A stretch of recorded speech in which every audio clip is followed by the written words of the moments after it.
Queremos ir al Alsasua, donde hay que defender más que nunca la libertad. ¿Por qué se han ensañado así con Alsasua? Es que no tiene sentido. El teniente solía acostumbrar a venir aquí con su chica y Iñaki le servía cada fin de semana que venían, un fin de semana sí y otro también prácticamente, sí. Que traigan a los chavales ya, que les saquen ya, que no han hecho nada. Alsasua se ha convertido en un símbolo también del constitucionalismo. Y yo he venido a Alsasua a decir que viva la Guardia Civil.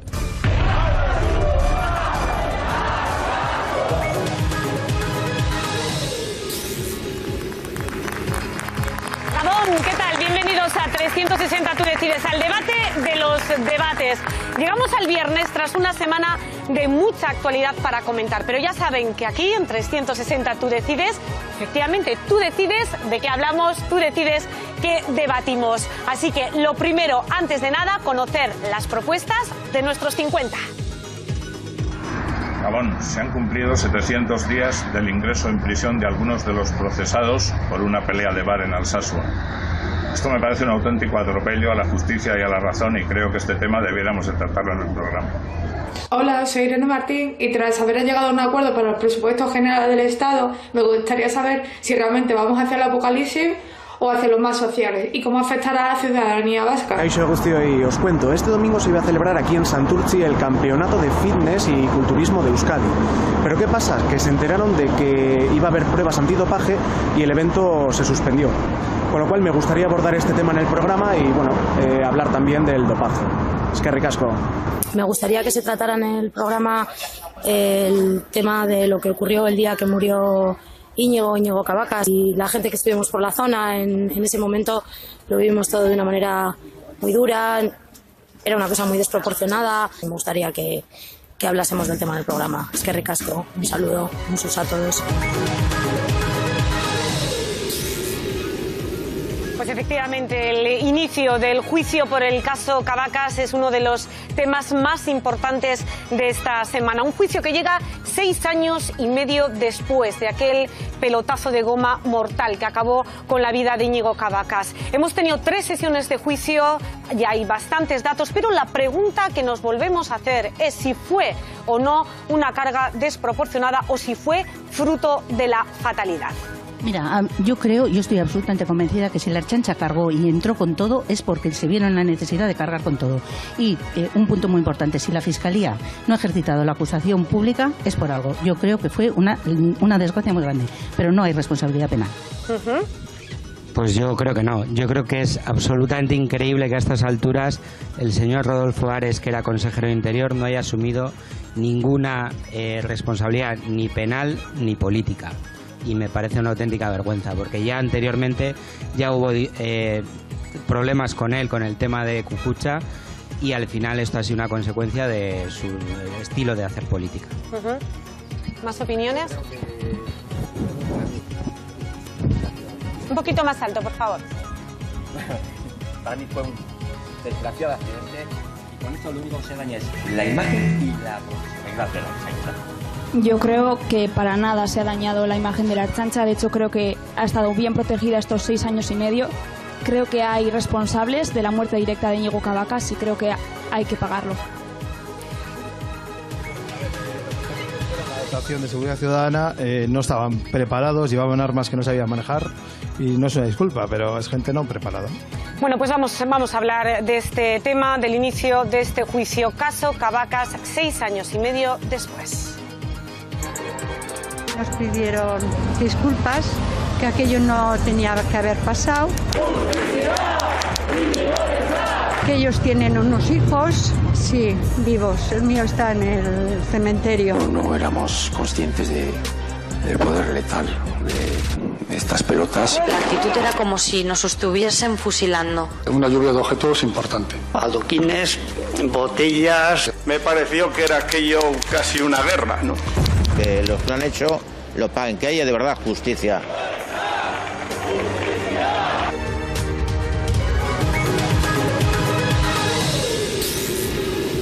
Bueno, pues lo mejor es situarnos en aquella noche. Lo vamos a hacer de mano con la ayuda de María Suárez. María, Gabón. Hola, Gabón, Arantza. Nos situamos en aquel 5 de abril de 2012. Se han pasado 6 años y medio. Ese día la afición del Atleti celebra la victoria contra el Schalke 04. Las calles cercanas a San Mamés están repletas de gente y en un momento de la noche la Ertzaintza recibe una llamada alertando de una pelea en este callejón, en el de María Díaz de Haro, donde se encuentra la Herriko Taberna de Indautxu. 14 patrullas de seguridad ciudadana intervienen en el operativo. Su responsable, conocido como Ugarteco, mantiene esta conversación que vamos a escuchar con los jefes de 2 patrullas que están en el terreno. Uno de ellos habla de tranquilidad y el mando da orden de cortar los incidentes. Escuchen. Ahora mismo no hay ningún altercado. A ver, les repito las órdenes para que queden bien claras. Entran al callejón con todo lo que tenemos, entran a la Herriko, controlan la situación y los que haya que puedan ser posibles agresores se les controla o se les echa.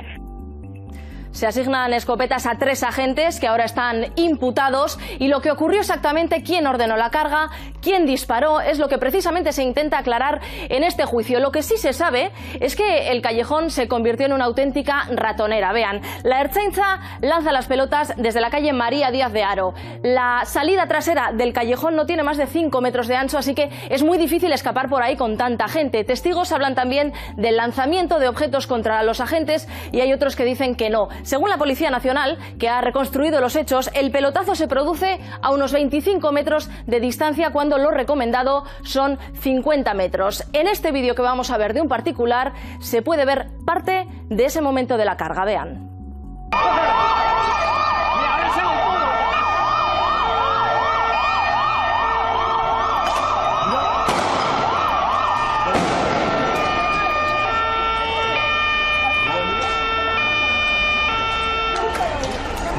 Mira este. La gente está muy loca, que te va a meter un pelotazo. La consecuencia es fatal. La pelota que impacta en la cabeza de Íñigo le provoca la muerte 4 días después en el hospital. Estos son algunos de los titulares que encontramos en los periódicos en el día siguiente, algunos aludiendo a la tardanza del gobierno socialista en dar explicaciones. Se tardó, de hecho, 5 días. El consejero de Interior de entonces, Rodolfo Ares, promete llegar hasta el fondo y asumir responsabilidades. Este consejero que les habla tiene el firme compromiso de esclarecer los graves incidentes producidos el 5 en Bilbao, llegando hasta el fondo, cueste lo que cueste. Pedir perdón a sus padres. Yo asumo la responsabilidad política. A la vez se crea la plataforma Íñigo Gogoan. Manifestaciones en su memoria y clamando justicia se celebran en Bilbao y en Basauri, la localidad de donde él era. Hemos rescatado estas imágenes que están viendo de Basauri al día siguiente de su muerte y van a ver las de un mes después, en este caso en Bilbao. El funeral por Íñigo Cabacas se celebra en el Corpus Christi, la parroquia del Callejón, donde pasó todo. El bar de enfrente de la parroquia era precisamente de los padres de Íñigo, el Biltoki, que fue testigo de ese último adiós y ya no volvió a abrir sus puertas. Arantza, demasiado duro y demasiado cerca de donde pasó todo. Gracias, María, por situarnos en aquella fatídica noche. Saludamos ya a nuestros colaboradores, a Tito Irazusta, Fernando Palacios, Irantxu Varela y Galder del Campo, aquí esta noche. Bueno, y es la gran pregunta que nos volvemos a hacer hoy, 6 años y medio después. Si lo que ocurrió fue una fatalidad o si hubo error, si fue una negligencia y fue algo desproporcionado. Fernando. Bueno, yo creo que Íñigo Cabacas tuvo la desgracia de estar en el sitio que no era, el día que no era, un día que se sucedieron un montón de errores continuados, de malas actuaciones por parte de mucha gente y que desembocó en una desgracia, una vida que no se debió perder, pero yo creo que fue la fatalidad y un montón de errores que ocurrieron aquel día. ¿Irantxu? Bueno, yo creo que en el momento entendimos que era un caso clarísimo de brutalidad policial y de uso desproporcionado de la fuerza, pero por desgracia durante la investigación y todavía peor durante el juicio estamos entendiendo que hay un grave problema de falta de formación, ineptitud, problemas de coordinación, es decir, es uso desproporcionado de la fuerza por una policía poco formada que han admitido que pocos sabían usar las bocachas, policías que no saben que las pelotas de goma matan, que esto lo sé yo Ahora desde pequeña. enseguida vamos a ir con el juicio. Entonces es brutalidad policial, uso desproporcionado de la fuerza y una policía que no está ni de lejos cualificada para las funciones que tiene. Venga, Tito. Yo lo tengo como muy claro. Me parece a mí que después de escuchar lo que ocurrió allí, los audios son clarísimos. El mando en el lugar le advierte que todo estaba controlado porque había habido una pelea previa que ya estaba absolutamente controlada y tenemos todo controlado. Sin embargo, la orden que recibe desde la comisaría es entrar con todo, ir a la Errico, vaciar aquello y entonces estará controlado. Entonces, ¿qué ocurre? Pues lo que ocurrió. Y efectivamente, una vez que se produce la caída de Íñigo, el propio mando en plaza, en aquel lugar, le advierte a la comisaría: hay un chico que está caído que no sé si es de un pelotazo o es de un desmayo. Y le dice, de muy malas maneras, el que está en la comisaría: es un desmayo. Claro. Tú déjalo, que es un desmayo. O sea, eso me parece absolutamente, y yo lo tengo muy claro, una negligencia absoluta, desproporcionado desde todo punto de vista. Estaban celebrando y evidentemente se metieron allí donde no debían. ¿Negligencia o mala suerte? ¿Qué ha sido, Galder? ¿Qué fue? Hombre, mala suerte desde luego no, algo falló, está claro. Y viendo los testimonios esta semana de unas partes, de las partes y de los agentes, eran absolutamente contrapuestas las declaraciones de unos y otros. Eso deja claro que algo fallaba. Incluso las declaraciones de los propios agentes de los Ertzainas entre ellas se contradecían continuamente. Entonces eso dejaba en muy mal lugar a la Ertzaintza y deja claro que algo se hizo mal. Lo cual no quiere decir, vamos, que se hizo mal en el sentido de que había un operativo descoordinado, no estaba bien dirigido. Tito lo ha explicado, eso ha quedado clarísimo. Lo cual no quiere decir que yo me crea las declaraciones de los testigos que estaban allí. Vamos a ir ahora con el juicio, que decían que directamente la policía, la Ertzaintza, cuando llegó, salió de los furgones y directamente cargaron horizontalmente contra las personas. Les obligaron no me puedo a hacerlo, creer, desde no me puedo la creer comisaría. que sin ver la situación entrar directamente con todo. Es que eso a mí me parece, pero repito, eso, una cosa muy cuando dijeron eso ni siquiera está claro que ya no se hubiesen producido los pelotazos.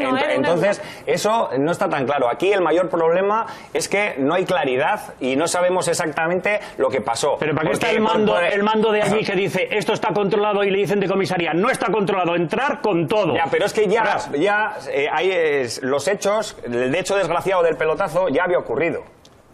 Bueno, estamos hablando, mira, hay sentados dispararon después de salir. 6 ertzainas que están siendo a ver si ha venido el Espíritu Santo en forma de bola. A ver, no sé si ha venido el Espíritu Santo. Lo que te voy a decir una cosa que sí es un hecho cierto, y es que hay más ertzainas que dispararon y que no están sentados. Por lo tanto, hay un descuadre que no se sabe exactamente. Pero no salen de las furgonetas hasta que no les dan la orden desde la propia comisaría. Si vinieron furgonetas más de una en varios momentos, si el mayor problema que hay, obviamente es una descoordinación, porque no se supo actuar, pero ni siquiera los hechos están claros, porque vinieron furgonetas en diferentes momentos y fueron atacadas. Eso yo lo comparto con Galder, o sea, a mí nadie me va a convencer a estas alturas de que la Ertzaina sale y se pone a disparar a pacíficos ciudadanos, lo cual no quita que Íñigo Cabacas fuera un pacífico ciudadano que sufrió lo que no tenía que haber sufrido. Pues eso es porque no habéis estado en movilizaciones en las que ves con tus propios ojos a escasos metros de distancia como la Ertzaina se baja del furgón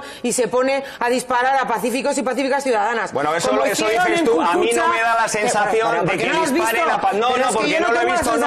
Porque tú estás hablando de pacíficos ciudadanos y yo no creo que fueran pacíficos ciudadanos. Yo soy una pacífica ciudadana que se fue a manifestar para que no derribaran el centro cultural ocupado y autogestionado de Cucucha, y vi con mis propios ojos cómo la Ertzaina se bajaba de furgones y disparaba a pacíficas ciudadanas como yo. Estamos hablando del juicio que se inició el lunes. Pero yo no me lo tengo que creer, no lo he visto. La Ertzaina hace eso. Y hay una expresión en el vídeo. Voy yo ahora. Vale, voy yo. Digo que nos va a ayudar, saber cómo han ido estas 3 primeras sesiones del juicio. Se inició el lunes. Sabemos que hay 6 ertzainas imputados, 3 altos mandos y 3 agentes de base. Con las 2 grandes preguntas a resolver: si se sabrá finalmente quién disparó aquella pelota de goma mortal y quién es el responsable, quién fue el responsable de aquella carga policial. Cruce de reproches entre los 6 ertzainas imputados. Todos coinciden en que fue una encerrona. Hacia la Ertzaintza por parte de unos radicales. Un ataque organizado. Que yo calificaría como premeditado, contundente. 8 horas de declaraciones con contradicciones entre los mandos superiores y los agentes de base. El de más rango reconoce la situación caótica y afirma que da la orden de esperar en el furgón. Yo de mi furgoneta le puedo asegurar que no disparó nadie. Estando dentro de la furgoneta, ¿escuchó usted disparos fuera? Sí. Pero el suboficial asegura que era necesario actuar. Después de que impactaran 2 o 3 objetos al lado suyo, que uno casi le da en la cabeza, me dio la orden expresa de cargar. No es cierto lo que dicen ninguno de los agentes. No es cierto, no. Relatos discordantes hasta para determinar el uso correcto de las pelotas de goma. El agente de mayor rango ya jubilado dice que no estaban preparados. No éramos conscientes del poder letal de estas pelotas. Y 2 suboficiales niegan falta de experiencia. Martes, 10 testigos. La mayoría avalan la línea argumental de la acusación. No se habían producido incidentes previos. No entendíamos lo que pasaba, porque en una plaza que supone que estábamos todos celebrando, nos agachamos pues porque empezaron a disparar indiscriminadamente. Aseguran que no comprendían la actuación con pelotas de goma de la Ertzaintza. Más contundente, la testigo que auxilia a Cabacas en el suelo tras recibir el impacto en la cabeza. La actitud era como si nos estuviesen fusilando. Discrepa el conductor de un autobús. Pero desde luego estaban preparados para lo que yo me pareció que era aquello casi una guerra. Tercera sesión. El jefe de la Ertzaintza en Bilbao en 2012 exculpa al mando que se encontraba en la base de Deusto, el llamado Ugarteco, que no está imputado. Repito las órdenes para que queden bien claras. Entran al callejón con todo lo que tenemos. Y sitúa la responsabilidad sobre... Y el responsable en cualquier momento puntual es quien está allí. Si es mando, el mando. Es uno de los oficiales que está sentado en el banquillo. El mismo oficial responsable de las dotaciones que el primer día del juicio afirma que no da ninguna orden de cargar. Primera semana del juicio del caso Cabacas. Primeros testimonios y primeras declaraciones contradictorias. Bueno, desde luego no va a ser un juicio sencillo, ha tardado muchísimo en celebrarse y después de una larga instrucción de 5 años. Bueno, hay muchas dudas sobre estas 3 primeras sesiones que seguro nos va a ayudar a aclararlas la abogada Olga Rodríguez. Olga, buenas noches. Hola, buenas noches. Bueno, lo primero, no sé qué podemos esperar del juicio. Yo decía, ¿se sabrá quién fue el responsable de aquella carga policial, por ejemplo? Pues muy probablemente no, porque yo creo que toda la instrucción está preparada o ha sido desarrollada para que lleguemos a la conclusión de que ante no saberlo o ante tener muchas dudas con respecto a la autoría, si no conocemos la autoría no hay delito, y cuando todos somos culpables no lo es ninguno y por lo tanto nadie puede ser condenado. Realmente la instrucción y el juicio, lamentándolo mucho, porque desconozco si se podrían haber hecho más averiguaciones al respecto, más de las que ha hecho la acusación particular, me temo que al final no vamos a conocer la verdad. Hay una pregunta que se repite a lo largo de esta semana, bueno, casi desde que se conoció ya quiénes eran los imputados. ¿Por qué no está sentado en el banquillo de los acusados Ugarteco? Bueno, Ugarteco es una figura que no fue el autor en ningún momento material del disparo y por lo tanto, como por parte de la Fiscalía tampoco se ha apoyado esa postura de acusación y no se ha especulado con la posibilidad de utilizar una forma jurídica que hubiera podido presentarle dentro del procedimiento, pues quedará exento de responsabilidad, a pesar de que yo creo que todos estamos de acuerdo en que ninguno de los que estaba allí hubiera llevado a cabo ninguna acción sin responder a una orden directa de ese mando, y por lo tanto esa organización responde a unas órdenes muy concretas, a una instrucción muy concreta, y que podrían quizás haberse buscado las posibilidades para poderlo haber incluido dentro de la instrucción y dentro del plenario. No ha sido así, y también la actitud de la Fiscalía, la verdad que es hay que recordar esa posición porque no pide la absolución, ¿no? Sí, la Fiscalía yo creo que ha optado por la vía vía más fácil, que es decir que sin autor conocido no hay delito, y pese a que por el interés público yo creo que de todos, ya que se ha producido una muerte, deberían estar presentes en el juicio para por lo menos determinar si efectivamente hay un responsable o no responsable, deciden escorarse a un lado y utilizar esto pues bajo la excusa de que quizás sea una cuestión política o que quizás pues bueno hay otro tipo de intereses, cuando si fuera por interés público de todos yo creo que deberían haber participado. Una cosilla. Sí. Ugarteco, bueno, que no es el nombre del Ertzaina, sino que es un lugar, es el que está en ese lugar dando las órdenes. Por lo que yo tengo entendido, uno de los motivos por los que no está en el banquillo es porque el fatal disparo se debió efectuar antes de que él diera la orden de que se cargara, ¿no? No es exactamente así. No es exactamente así. Por eso te lo pregunto para que no lo... No obstante, reitero que el mando policial, el que organiza el dispositivo, el que gestiona, evidentemente tiene una responsabilidad en todo este procedimiento. Cuestión distinta es que no estuviera presente allí y no efectuara ninguno de los disparos. No obstante, como bien has dicho, yo creo que quizás el autor material incluso ni siquiera esté en estos momentos sentado en el banquillo. Bueno, eso es prácticamente imposible saber quién disparó esa pelota. Por eso mismo, sí que es... dentro del procedimiento penal, si no llegas a identificar al autor, cargar una responsabilidad, pues no. Pero eso, Olga, antes lo has comentado y lo comparto. Creo que no se va a esclarecer porque va a ser muy difícil probar quién fue el autor real de ese pelotazo, de esa carga. Pero siendo así, que es una desgracia que no llegamos a saberlo, hay que reconocer que es una garantía de nuestro sistema. Es decir, porque me parecía que la intervención lo decías como una crítica, es una garantía, ¿no? De que si no hay una prueba fehaciente o lo suficientemente fehaciente, no se pueda juzgar a esa persona porque mientras no haya un autor, no hay delito. Pero es una garantía y es una desgracia en este caso porque no se va. Los hemos tenido la obligación de ir a la mili. Sabemos lo que es el conducto reglamentario y la disciplina.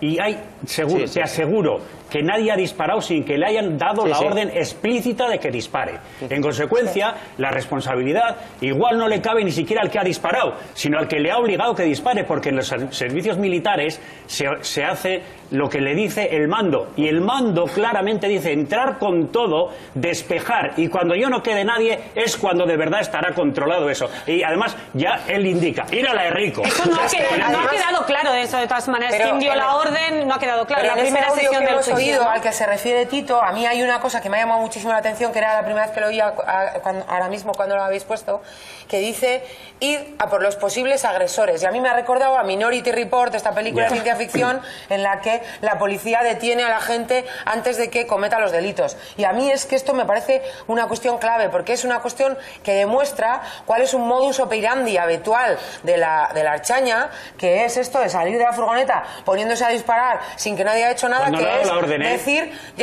pero no, yo tengo claro, yo es como la canción de Víctor Jara.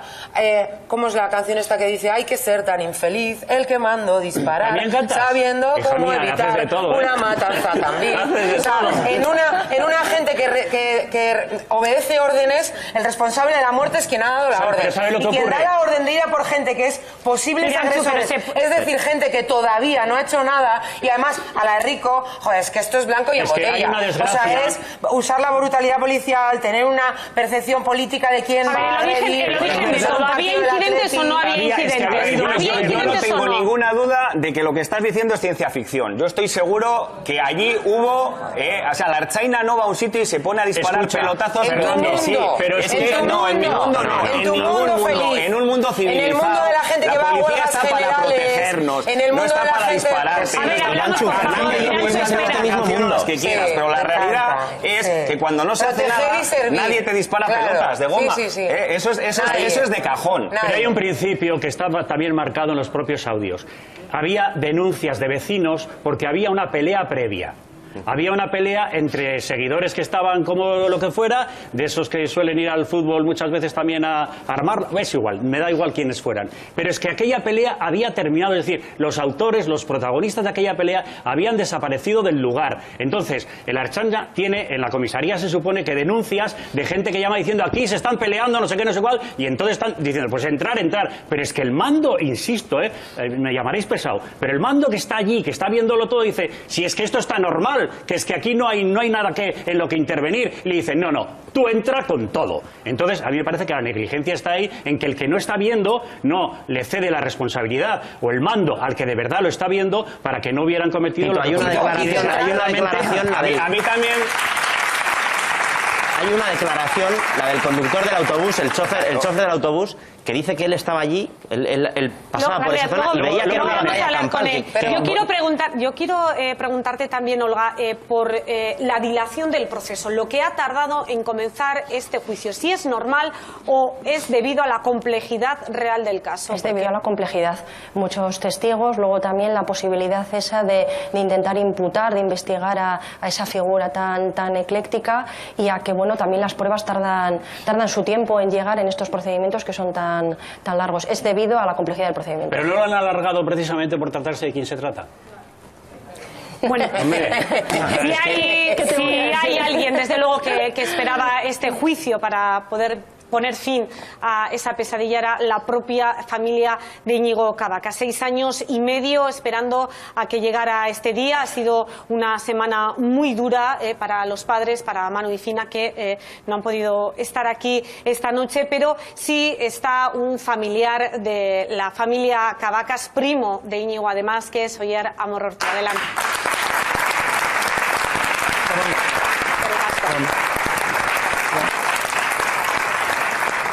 Bueno, decías, tus tíos muy afectados. Es verdad que, por un lado, las ganas de que llegara este día, de que comenzara este juicio, pero, por otro lado, la dureza de volver a revivir aquel pasado. Eso es, al final han tenido que volver a escuchar las declaraciones de los testigos que atendieron a Íñigo en el suelo, y eso les ha supuesto mucho más que el primer día, la declaración de los ertzaintzas, donde decían que aquello pues era una guerra, y bueno, eso ya estaban preparados a escuchar esas mentiras, pero el segundo día, con la declaración de las personas que atendieron a Íñigo, ahí sufrieron mucho más, porque revivirlo en el juzgado, que era como una meta, llegar a un juicio. Entonces sí, está siendo duro para ellos. Oye, no sé si es pronto, porque solamente se han celebrado 3 sesiones, todavía el juicio durará hasta el 9 de noviembre, pero si se puede hacer un primer balance de este juicio. Bueno, sobre todo las contradicciones vienen entre los ertzaintzas, y queda constatado que aquello ha sido un caos. Fue un caos aquel dispositivo, y bien todo lo que era en esos días o esos meses, en lo que es la estructura y cómo funcionaba la ertzaintza. Porque entre ellos, pues eso, dicen que podía disparar cualquiera, pero no, hay que esperar a un mando, que haya un mando que mande cargar, pero no, pero ¿quién es el mando? No es el que está en el sitio, no es el que se estaba viendo entre ellos. Bien, para exonerarse y para, pues al final tienen derecho a defenderse, a mentir, también tienen derecho. Entonces, para quitarse la culpa, se la están echando al otro compañero que tenían al lado. Se está viendo que aquella noche fue un caos. ¿Cómo os tomáis, cómo os tomáis el hecho de que se escuche a un ertzaina decir: es que yo no sabía que con una pelota de goma podía matar a nadie? A ver, pero ¿cómo, no sé, la familia, cómo puede admitir eso y no sé, levantarse ahí y dar un par de soplamocos? Pues, como te he dicho, estábamos preparados para escuchar eso. Sabíamos que ellos al final tenían que mentir, tienen que defenderse. Y tienen que decir que fue una emboscada, que no sabían que mataban las pelotas de goma, cuando ha habido muertos, más de 23 muertos por pelotas de goma, y luego mutilados. Y por eso las quitaron, por cierto. Eso es. Los protocolos de utilización del material antidisturbio, pues para algo son los protocolos, cuando dicen que tiene que ser el disparo con rebote, tiene que ser de cintura para abajo, más de 50 a una metros. distancia.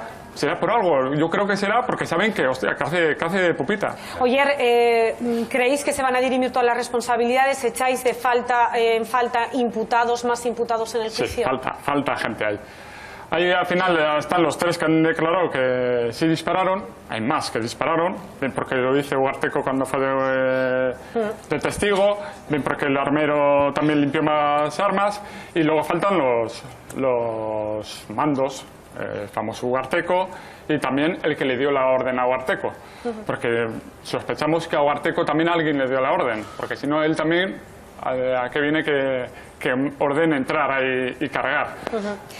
Quiero recuperar unas declaraciones de tu tía Fina a la salida de los juzgados, cuando ella relata que los 2 de los altos mandos se han acercado a ella después de una de las sesiones del juicio y le han pedido perdón.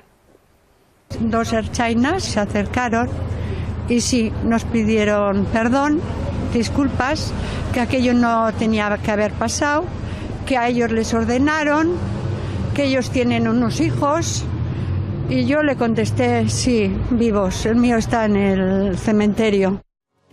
Oye, no os vale ese perdón. No, además no solo fue un perdón de lo siento lo que pasó, sino también dijeron que si no llegan ellos a aparecer, no hubiese ocurrido aquello.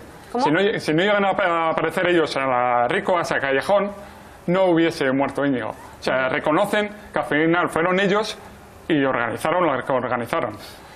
Que al final sí se pusieron a disparar a la gente. Claro, eso no tengo ninguna duda, que dispararon. Pero es que estabas comentando, no, es que los testigos en la plaza, bueno, es que lo pones en duda. Hay 3 vecinos que se ponen en duda porque como son del callejón, igual es que estaban todos al lado de la Rico, igual la gente no. Hubo una señora en el juicio el otro día que dijo que había habido incidentes, lo que pasa que eran en un momento aislado. Yo lo escuché en la tele, yo no estuve aquel día en el callejón. Hay 3 vecinos desde su balcón que declaran que lo que les llamó la atención, lo primero que escucharon fueron los pelotazos. O sea, son los vecinos, que no de la gente que estaba ahí de fiesta, que la gente se piensa que allí en el callejón, pues como dicen los sercenias, habían 300 encapuchados. Y ningún testigo dice que, aparte de los serceñas, que tienen que decir eso, se tienen que justificar. No pueden decir, sí, llegamos allí y disparamos a lo loco. No, ellos dicen que sí, que había 300 encapuchados, ningún testigo de los vecinos de Printo. Perdóname un momento, Fernando Oyer, porque hablabas de los vecinos de la calle María Díaz de Haro. Bueno, y hay 2 vecinas de esa calle, Maribí y Edurne. Buenas noches a las 2. Bueno, vosotras vivís allí, de hecho estabais a esas horas en la calle. ¿Qué nos podéis contar? ¿Cuál era el ambiente que había pues sobre las 11 de la noche, 10, 11 de la noche? Mira, lo primero que te voy a decir es que os voy a decir que esa calle está siempre así, alegre, contenta, dicharachera, bueno, perfecto. Toda la gente salimos a la calle a animar a ver lo que vemos, sobre todo las mayorcitas y tal. Toda la juventud está estupendamente por allí tomando, bebiendo, riendo. Es una calle de mucho movimiento. Es de mucho movimiento. Entonces una calle que tiene que ser así, porque si no, no sería la alegría de decir, tenemos un atleti, tenemos un tal, y eso va no solamente a esa calle, a Doctora Izar, da también para Rodríguez de Arias y va para todos los sitios. Aquella noche había más gente, había un partido europeo, evidentemente había mucha más gente. Vosotras estabais por allí tomando algo además. Sí, claro. ¿Hubo incidentes? ¿Vosotros lo visteis allí en el callejón? No, pero mira, siempre hay jaleo de que uno te ha empujado, de que otro te ha tirado, de que el otro, pues ya sabes lo que son los contras contra los ultras contra los otros, y había autobuses que venían gente, pasaban por allí, pero tiene una cosa de Rico, antes de empezar los jaleos está lleno de coches de Archaina.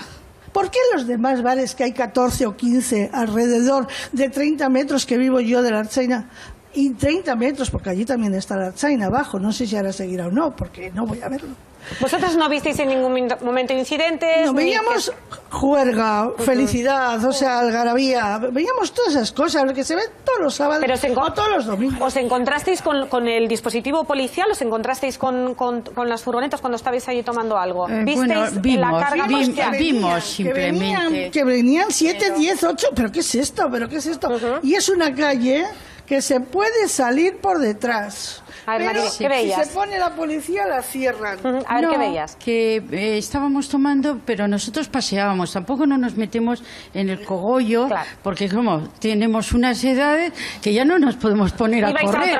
Entonces, hombre, de lejos veíamos, pero no podemos especificar cómo fue el momento del tema. Cómo empezó y lo que estaba sucediendo dentro. Bueno, pues Edurne y Maribí, muchas gracias por haber venido a contarnos. Bueno, pues 2 testimonios de 2 vecinas de esa calle María Díaz de Haro, que es verdad, es una zona, para quien conozca Bilbao, de mucha afluencia de gente, cualquier fin de semana y más cuando juega el Atleti y hay un partido europeo. Oye, yo te quería preguntar también si os habéis sentido arropados durante todo este tiempo, son más de 6 años. ¿Arropados por la sociedad? Sí. Absolutamente. ¿Por las instituciones? No tanto. Bien por la Fiscalía, bien, porque no aparecía a muchas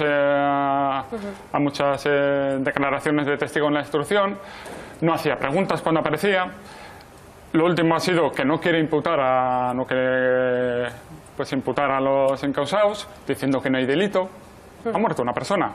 La jueza, cuando ha ordenado abrir el juicio oral, lo dice bien claro. Aquello fue desproporcionado, fue injustificado y se le está juzgando por un homicidio imprudente grave de profesionalidad.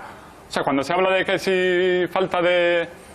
que fue una fatalidad, que fue un error, como pelillos a la mano, fue un error, cosas de chiquillos, no. Ahí se está juzgando un homicidio imprudente grave de profesionalidad. O sea, que ellos son profesionales para saber cómo deberían de ser conscientes de cómo tienen que actuar en esos momentos. Y hicieron todo lo contrario de lo que tenían que hacer. O sea, si les están lanzando objetos, que las 400, las 500 personas que pueden entrar en ese callejón disparaban. No. Fernando.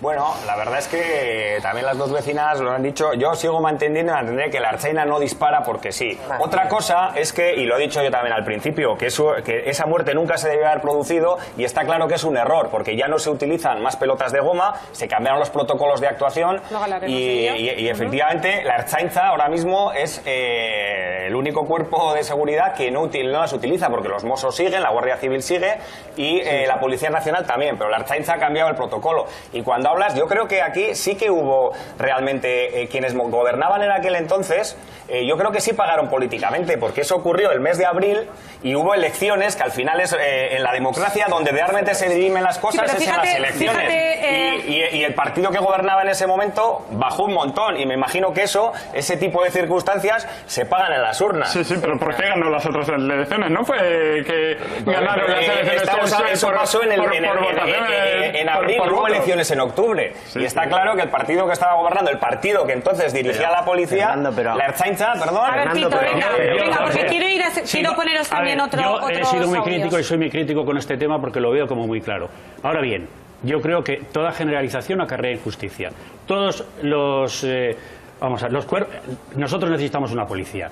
No podríamos vivir, no podríamos tener una sociedad sin que hubiera una policía, porque todos sabemos lo que está ocurriendo. Pero entonces, quiero eximir al cuerpo en sí de toda la historia, porque dentro del propio cuerpo, en todos los colectivos, hay gente como esta que precisamente por eso está en los juzgados, porque ha hecho las cosas mal. Pero no se puede tampoco decir que es todo el cuerpo de la Ertzaintza el que es el culpable de esta situación. Dejarme recoger también un poco el argumento de Fernando. Hablaba de responsabilidades políticas, si ya de facto han venido, porque era un gobierno del PSOE que ya perdió esas elecciones. Bueno, hoy mismo ese debate, esa exigencia de responsabilidades políticas llegaba al pleno de control al Parlamento Vasco. Era el parlamentario de H. Bildu, Julen Arzuaga, quien le exigía responsabilidades a la actual consejera de Seguridad, Estefanía Beltrán de Heredia.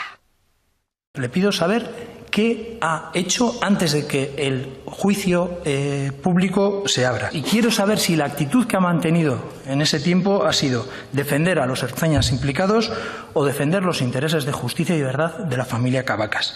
¿Buscaron ampliar las acusaciones o evitarlas? ¿Buscaron ofrecer datos que ustedes podían tener o ocultarlos? Le recuerdo que el Departamento puso a disposición, desde el primer momento, a disposición tanto de la jueza como de la Fiscalía, 5 ertzainas a su disposición como policía judicial para ayudar en la investigación. Hemos aportado grabaciones, informaciones, imágenes del lugar, documentos, informes, instrucciones, procedimientos policiales, aspectos formativos. Hemos contribuido con todo, insisto, lo que la jueza ha considerado necesario y con todo lo que la Audiencia Provincial ha estimado procedente solicitar. Hemos cumplido con la obligación de contribuir a esclarecer lo que ocurrió aquella noche, con el fin de facilitar que se sepa la verdad de lo que ocurrió. Bueno, pues el posicionamiento del actual gobierno vasco en estos momentos, Aldo. Pero al margen de las responsabilidades políticas, que Fernando dice que se dirimieron en las urnas. Bueno, se pueden dirimir en las urnas o se podía haber cesado en ese momento al consejero de Interior. Se podía haber cesado. Son responsabilidades políticas. Pero yo creo que lo fundamental no era eso. Y lo digo de cara a la Ertzaintza, porque la Ertzaintza hubiese quedado como un cuerpo que normalmente actúa, yo creo, bien y no hay que desprestigiarlo, que es para lo que está sirviendo el discurso de Iranchu, por ejemplo, desprestigiar a la Ertzaintza. Creo que para que no hubiese sucedido eso durante estos 6 años, la propia Ertzaintza en ese momento hecho, tenía que haber pedido perdón públicamente, pedir disculpas a la familia, no ahora, ahí en el juicio a los padres, no, públicamente a la familia, depurar responsabilidades, dar explicación de los hechos y asumir responsabilidades ellos mismos desde el mando, desde el superior de la Ertzaintza. Ya responsabilidades en cascada, responsabilidades políticas, bueno, pues igual eres ir muy lejos porque acabas pidiendo la responsabilidad del jefe del Estado, casi. O sea, pero lo primero que dijo Ares al día siguiente es que no había sido una pelota la que había matado a este chico. Y esta semana todavía un sindicato dice que igual no es una pelota, que no está demostrado. Que es el Espíritu Santo, te digo yo, que ha bajado. Cuando dice que se está desprestigiando la imagen de la Ertzaintza, no se refuerza, es que son ellos mismos. Viene el primer día de declaraciones de los ertzainas allí, es que fue un poco lamentable la imagen que estaban dando. Y luego, con comunicados del sindicato de la Ertzaintza que todavía ponen en duda que fue un pelotazo, pues no sé quién se está poniendo mal nombre a la Ertzaintza, ¿eh? No sé si son ellos mismos. Bueno, sí sé. Mira, Galder, hay una cosa que se llama el pacto social, según la cual las personas individualmente, en los estados supuestamente democráticos, le damos a las autoridades el monopolio de la violencia legítima, que es un término complicado, ¿no? Entonces, claro, para que la violencia sea legítima, para que las autoridades tengan el derecho a ejercer la violencia sobre la población, hacen falta dos criterios fundamentales a la hora de ejercer esa violencia para que sea legítima, que son justificada y proporcional. Esta, no lo digo yo, lo han dicho en el juicio, es injustificada y desproporcionada. Pero es que encima hay dos errores que no puede cometer una policía nunca, que es ser negligente, y es gente diciendo teníamos armas, que nadie nos había enseñado a disparar y que no sabíamos que mataban. Es decir, ¿qué clase de violencia legítima puede ejercer un cuerpo policial que usa la violencia de manera injustificada, de manera desproporcionada y de manera inútil? Y otra cosa que hay que hacer es acordarse de que tienes hijos, porque hay otra cuestión que también ha salido en este juicio. Tienes que acordarte que tienes hijos antes de disparar, porque cuando te dicen dispara a los posibles agresores, tú tienes que pararte a pensar que igual alguien te está dando unas órdenes desde un prejuicio político y que una persona no ha cometido un delito hasta que no comete y no es agresor hasta que te agrede. Bueno, para ir despidiendo a Ollero, ya te quería preguntar si tenéis esperanzas, 3 días de juicio, todavía queda mucho por delante hasta el 9 de noviembre. ¿Cómo os sentís? Bueno, hay contrapuestos, sentimientos contrapuestos, pues según quien declara, pues dices, puedes ver que puede llegar a buen puerto y otras no. Al final lo que pedimos y esperamos con el juicio, pues eso, justicia. Justicia al final es que se sepa la verdad. Saber la verdad es que un sindicato de la Ertzaintza todavía no ponga en duda que fue una pelota de goma que lo mató. Queremos negro sobre blanco que se ponga lo que ocurrió esa noche, que es lo que están diciendo todos los testigos que han declarado hasta ahora que no son los ertzainas, la reparación a la familia, la no repetición. Todo esto se está haciendo para que no vuelva a ocurrir, para que no haya otro Íñigo Cabacas. Aquí la gente dice que no, que estamos en contra de la Ertzaintza. No queremos que vuelva a ocurrir esto. Pues gracias Eskerrik asko por haber estado aquí esta noche. Bueno, seguimos buscando testimonios, buscando aclaraciones de lo que realmente ocurrió aquella noche en Bilbao, en la calle María Díaz de Haro. En aquella hora, sobre las 11 de la noche, por allí pasaba un autobús que lo conducía José Luis Caballés, que está esta noche con nosotros. José Luis, buenas noches. Buenas noches. Bueno, José Luis, que ha declarado además esta semana en el juicio. José Luis, recuérdanos qué es lo que viste. Tú pasas por allí a las 11 de la noche y qué es lo que te encuentras allí, qué es lo que ves. Bueno, yo tuve un desvío porque yo tenía que ir a Termibus. Me desviaron por María Díaz de Haro, como hacían siempre cuando acababa un partido del Atleti. Y yo todo iba normal hasta que llegué al punto en el que estaba la Ertzaina, por un lado, a la derecha, y a la izquierda, pues a mí me pareció aquello me pareció como una guerra, porque empezaron a dar zambombazos contra el autobús y yo la verdad es que tuve miedo y pensé que no sabía lo que era, lo que chocaba contra el autobús. Lo lanzaban desde la izquierda. Entonces yo la verdad es que tuve miedo y lo único que quería es salir de allí cuanto antes. Cuando dices desde la izquierda, te estás refiriendo, para los que no conozcan Bilbao, la parte del callejón, ¿no? Es de ahí de donde tú recibías impacto. Sí, desde del callejón. ¿Había presencia policial, imagino, cuando llegaste? Sí, sí, había allí, no puedo precisar, pero sí, había bastantes policías preparados con las escopetas, bueno, con las escopetas de tirar pelotas, evidentemente, sí. ¿Tiraban pelotas de goma cuando tú estabas en ese momento? ¿Pudiste ver? Yo no pude ver si dispararon o no, porque en ese momento yo no vi disparar. Yo lo único que realmente oía los zambombazos que me llovían por la izquierda del autobús y yo no sabía lo que era. Entonces yo tuve miedo porque pensé que podrían romper las lunas y que mi integridad física estaba en peligro. ¿Durante cuánto tiempo más o menos estuviste allí en aquel punto? Pues no puedo precisar porque íbamos en caravana y claro, ya siempre cuando se acaba el partido siempre se pasa por ahí en caravana. Pero claro, aquel día quizá íbamos más lentos todavía porque estaba todo el jaleo aquel. Entonces yo estuve parado algunos momentos, pero no puedo, lo que pude tardar en pasar por allí, pues a lo mejor fueron un par de minutos, no puedo precisar exactamente. Para ti, José Luis, ¿fue tiempo suficiente para que dieras, no sé, yo creo que me lo describas tú, sí, había un enfrentamiento entre una parte de la calle y la policía?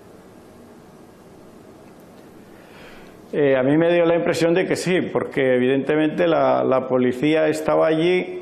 A mí me pareció que en aquel momento estaba como replegada por el acoso que estaba recibiendo desde la parte de la izquierda del callejón.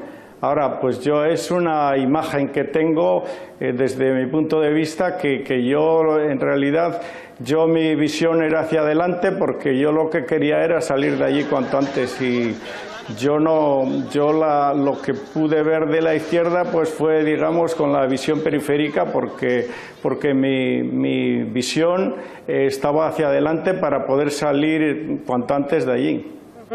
Pues José Luis, gracias por contarnos lo que viste aquella noche. Gracias, buenas noches. Buenas noches.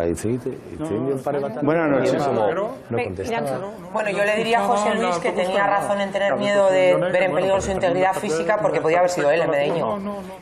Bueno, José Luis ha descrito un enfrentamiento, por lo tanto a José Luis le podían haber dado lo mismo un botellazo quienes le estaban tirando botellas por el lado izquierdo. Pero también puede ocurrir, vamos a ser serios. ¿Se le rompió alguna luna del Cristo? ¿Sufrió alguna herida con las zambombas que le lanzaban? Pues claro, normal que tuviera miedo. Y lo anulamos. No, me parece normal que tuviera miedo, porque podía haber sido él y no Íñigo, como podía haber sido cualquier persona que estuviera. Yo hubiera esperado que no hubiera sido nadie. Yo lo que diría era, ojalá no hubiera sido nadie, que nadie hubiera recibido ninguna. Tenía que tener miedo, hubo una persona muerta en eso lo que él llama el enfrentamiento. Lo que pasa que a mí esto me pasa como en la franja de Gaza, que hay gente. No, pero si yo le digo, es que yo he dicho, me parece normal que tuvieras miedo, porque podías haber sido tú, tu integridad física estaba en peligro, porque hubo una persona muerta y no fue de los zambombazos, fue de los pelotazos. Entonces, normal que tuviera miedo. Pero luego también los relatos, quiero decir, los relatos de enfrentamientos también son percepciones. Hombre, por supuesto, que veo conflictos todos los testimonios, todos los testigos que estaban allí son percepciones. Claro, en todo en la vida. Con una ligereza, y depende en qué minuto llegues. ¿Por qué no opinas podías haber sido tú con una ligereza tremenda. Antes me has querido dar una lección cuando compartía de pe a pa lo que has dicho todo. No sé por qué te has dirigido a mí. Me has querido dar una lección completa y desde luego, déjame hablar, por favor. Yo prefiero que hables de tus opiniones en vez de ponerle adjetivos a las mías. Es que era muy ligero decir que este hombre podía haber sido él. Podía haber sido tenemos él, un muerto, claro. señor Cabacas, y tú dices que podía ser él. Por eso tenía miedo de la algo serio? No, yo lo que quiero es que hay gente que opina que la policía Iranchu, nunca comete ningún error y siempre es buena y solo agrede a los que se portan mal, y entonces resulta que me gustaría que este señor empatizara y se diera cuenta. El testimonio de una persona porque o me vais a gritar en estéreo. En silencio, por favor. No, es que no se entiende nada, por favor. A ver, todos en silencio. opinión. Galder, termina y voy dando paso a los demás. Tito, espera. Está claro que lo que quiere Iranchu es dejar la imagen de la Ertzaintza por los suelos. Habla de lo que estás haciendo tú. Opina tú. Yo lo que digo es que Déjame opinar en vale, paz. pues voy a decir lo que pienso yo. En ese momento, has venido, no hablas de lo que hace 6 años, termina la hace 6 años la Ertzaintza no actuó bien, lo hemos dicho todos. Algo sucedió porque desde luego hay un muerto. Eso está claro. Y por eso he dicho que tenían que haber buenas responsabilidades en ese momento y asumir la culpa y pedir perdón a la familia públicamente en ese momento. Yo he dicho que actuaron mal y la violencia legítima de las fuerzas de seguridad de la Ertzaintza actuó desproporcionadamente. Eso está claro y lo comparto contigo. Entonces no entiendo la lección de antes.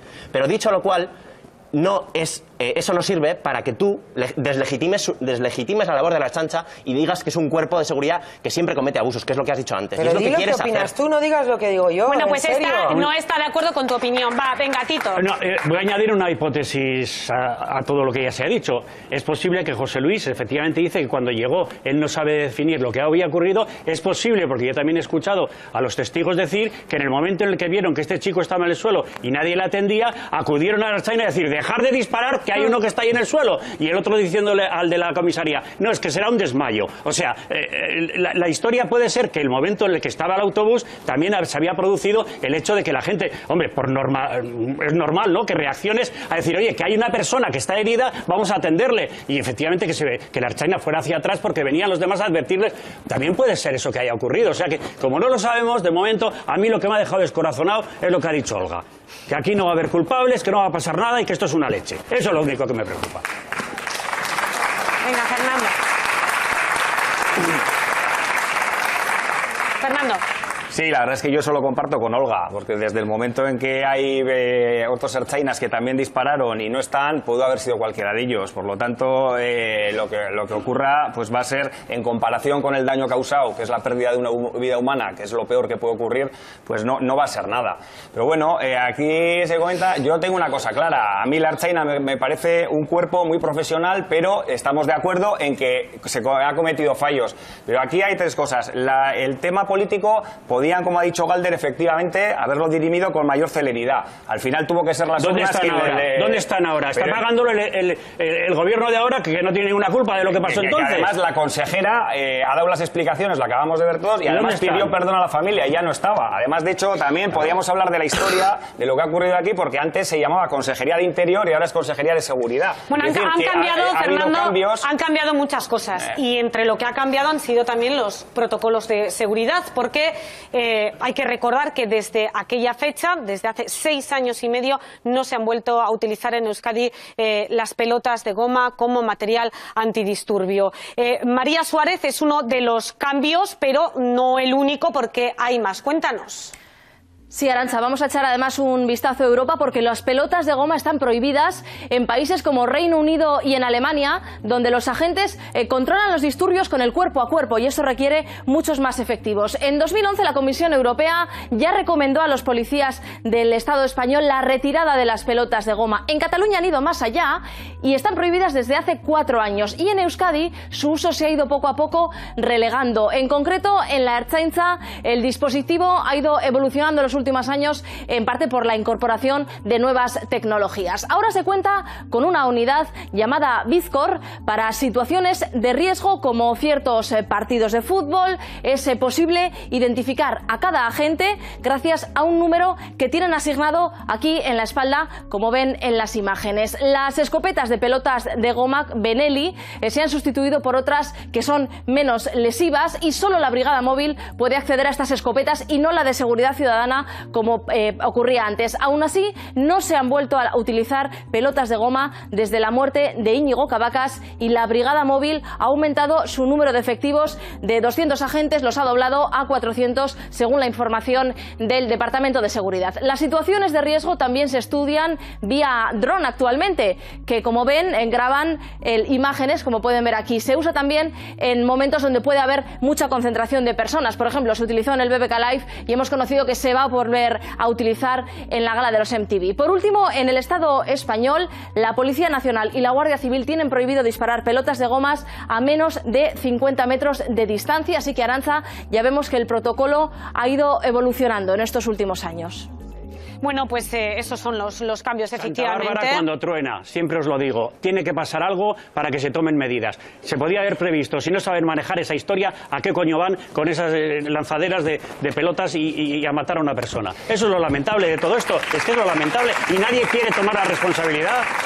Las pelotas de goma que han sido prohibidas, por ejemplo, también recordábamos en Cataluña, en un montón de sitios, ¿no, Fernando? Bueno, y hasta donde me consta, los Mossos de Escuadra siguen utilizando pelotas de goma, porque de hecho en alguna manifestación la semana pasada o la anterior, creo que leí en prensa que las utilizaron. Entonces, donde se han prohibido... Algún ojo ya voló. Es aquí. No están prohibidas, están han cambiado uso, ¿no? y ahora son otras, pero esas que causaron esa muerte están prohibidas. Por lo menos sirvió, aunque tienes razón, esas cosas hay que preverlas antes si se puede, pero por lo menos, una vez que eso ha ocurrido...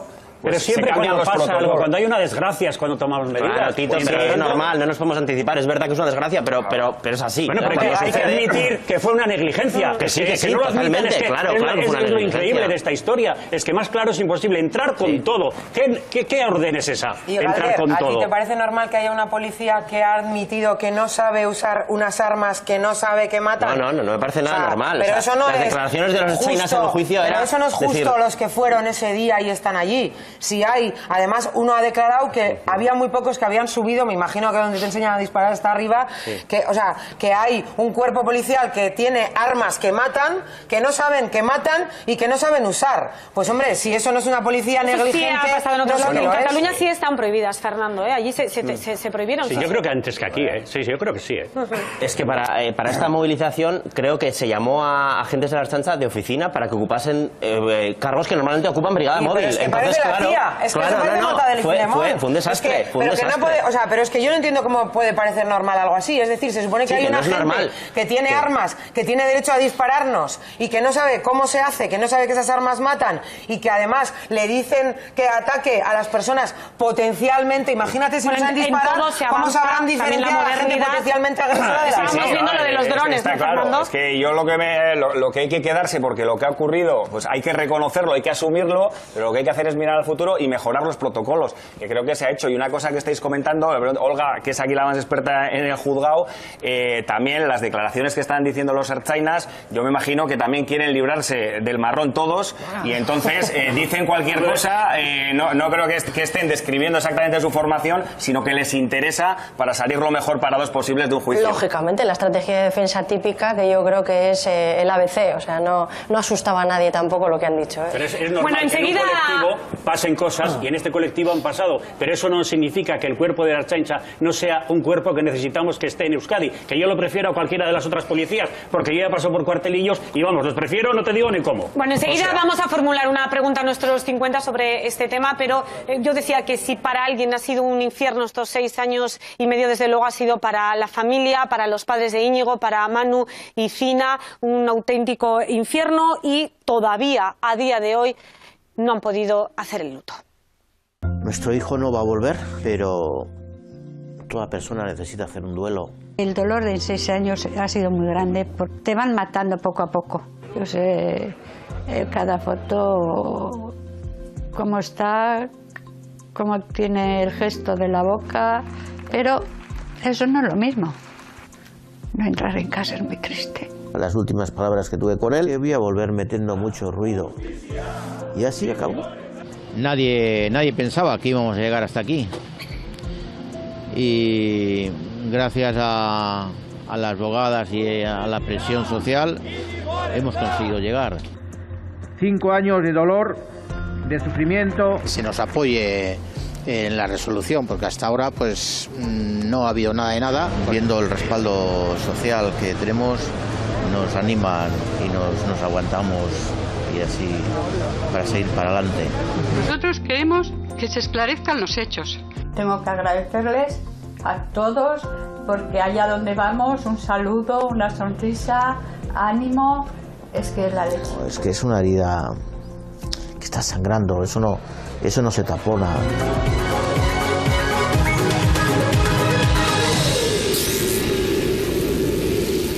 Atención, pregunta. ¿Creéis que en este juicio se van a depurar responsabilidades? Los 50 deciden.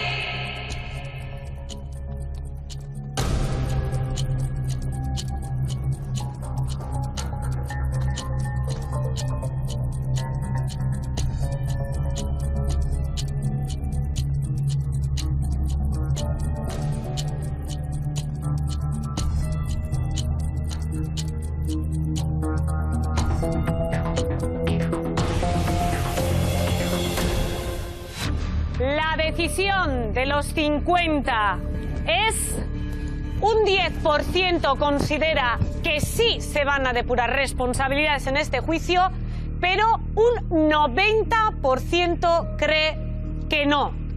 Aplastante mayoría, escepticismo sobre el resultado de este juicio que, como decimos, acaba de comenzar. ¿Has votado que sí, Gurutze? Hola, buenas noches. Sí, he votado que sí. Creo que sí que se van a depurar responsabilidades y que yo no creo que la Ertzaintza saliera a matar. O sea, vamos a matar. No, yo creo que eso no pasó. Y luego también creo que este tema también está muy politizado por la izquierda abertzale y bueno, y creo que con esto también han querido justificar su propia violencia. Zuriña. Pues yo en el caso contrario creo que no y ojalá me equivoque, pero yo creo que al final los imputados van a echar balones fuera entre ellos y al final no va a haber ningún condenado. Eso. ¿Más opiniones para aquí, Sí, Gonzalo? bueno, yo he votado que no, pero matizaría la respuesta en el sentido de que creo que se van a depurar de la mejor manera en la que se pueden depurar, que es en un juicio, y ya cuando tengamos la sentencia pues sabremos un poquito mejor qué es lo que ha pasado. Y por aquí, Bueno, yo creo que el caso del asesinato de Íñigo Cabacas es el máximo exponente de las consecuencias que supone el utilizar este tipo de armas en las intervenciones policiales, que no se puede esperar a que algo así pase, como se han comentado antes con los colaboradores, al igual que conocemos decenas de casos como el de Esther Quintana en Cataluña, que en una huelga general en 2012 perdió un ojo a causa de un pelotazo de goma, y a partir de ahí la Generalitat decidió quitar ese tipo de intervenciones, ¿no? En cuanto a depurar las responsabilidades, creo que no se va a conseguir hacer del todo porque hay muchos intereses políticos, pero bueno, la sociedad creo que con la presión podrá hacer que esto cambie. Bueno, pues seguiremos hablando naturalmente de este tema, de este juicio, porque no ha hecho nada más que arrancar. La semana que viene se retoma y seguirá hasta el 9 de noviembre, así que seguiremos pendiente de ello. Pero ahora vamos a hablar de otros hechos que también se arrastran mucho en el tiempo. Se han cumplido esta semana 2 años de aquella pelea de bar en Altsasu entre jóvenes de la localidad y agentes de la Guardia Civil, en el que resultaron heridos estos y también sus parejas. 2 años, más de 700 días que llevan algunos de esos jóvenes en la cárcel. Hemos vuelto a Altsasu 2 años después, una localidad que también por parte de algunos medios ha sido puesto en la picota. ¿Qué nos hemos encontrado? Reportaje de Judith Vázquez.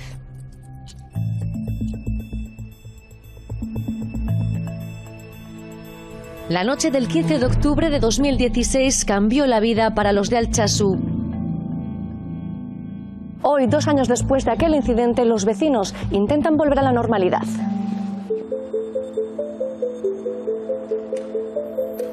Yo creo que Altsasu tiene un poco mala fama y somos gente muy buena. Me irrita todo esto, me irrita, porque para nada somos así.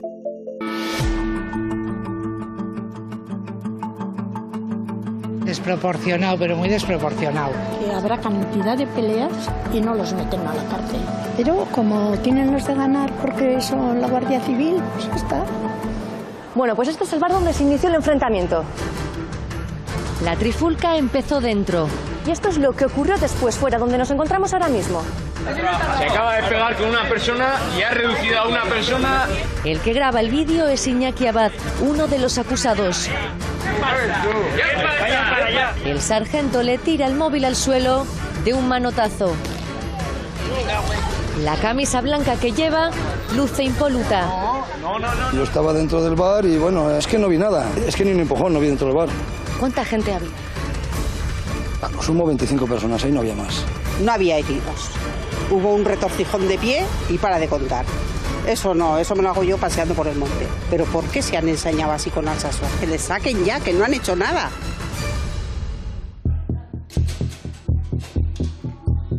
El teniente solía acostumbrar a venir aquí con su chica y Iñaki le servía, pues lo que te digo, cada fin de semana que venían, un fin de semana sí y otro también prácticamente, sí. Pero es que nunca hemos hecho miramientos tampoco con ningún tipo de cliente, pues como otros cualquiera. Me cuesta creer que llegara el día que les reconocieran como, pues no sé, como que hubiese hecho algo. Y se le echa mucho en falta, la verdad. Hasta hace unos días en el balcón de los padres de María José colgaba el cartel de Se Vende. Llevaban viviendo en la localidad 18 años. Pues seguramente lo habrán vendido, seguramente porque ha estado el cartel hasta hace 4 días. Se regentaban aquí el local de los jubilados y de hecho tampoco deben estar ya. Su hija es una de las víctimas de la agresión de Altsasu, la novia del teniente que sufrió la rotura de la tibia y el peroné. Altsasu es una localidad de 7.500 habitantes. A 2 kilómetros de la plaza del pueblo, en la ladera, se encuentra el cuartel de la Guardia Civil. Este programa se ha puesto en contacto con el cuerpo para que nos contaran su versión de los hechos y ya han preferido no hacer declaraciones. Bueno, señor alcalde, ¿existe esa confrontación que dicen aquí en la localidad? Tampoco voy a decir que la convivencia sea perfecta con la Guardia Civil, porque desde luego estaría mintiendo en ese caso. Es un municipio donde existe un sector social y político que reivindica que las fuerzas y cuerpos de seguridad abandonen Navarra en este caso concreto, pero ello no, de alguna forma, no evita para que de alguna forma aquí vivamos en plena convivencia. ¿Cómo ves el futuro de los jóvenes de Altsasu? Hemos visto cómo ha ido todo y, por lo tanto, mucho imagino que este asunto pasará posteriormente al Tribunal Supremo, quizá también al Tribunal Constitucional y quizá acabe como otros cuantos asuntos también en el Tribunal Europeo de Derechos Humanos. E insisto, lejos de pedir impunidad, lo que se pide es proporcionalidad en la aplicación de las penas. Bueno, pues nos acompañan nuevamente esta noche Bel Pozueta, Aritz Leoz, muchas gracias a los dos por estar aquí. Bueno, Bel, desde la última vez que estuviste han cambiado muchas cosas, una muy importante, que ya no tenéis que desplazaros tantos kilómetros para visitar a vuestros hijos, a vuestros familiares y a vuestros amigos. Ha habido un acercamiento de todos ellos a cárceles vascas, pero nada más. Todavía queda mucho por delante, ¿no, Bel? Sin duda, se ha cumplido la ley. Y cumplir la ley es que se les acerque al lugar de origen, cerca de casa.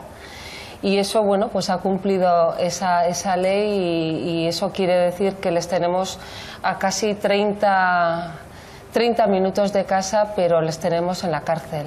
Y les tenemos presos y les tenemos sufriendo. Y esto es lo que no ha cambiado. Y seguimos luchando por esta historia.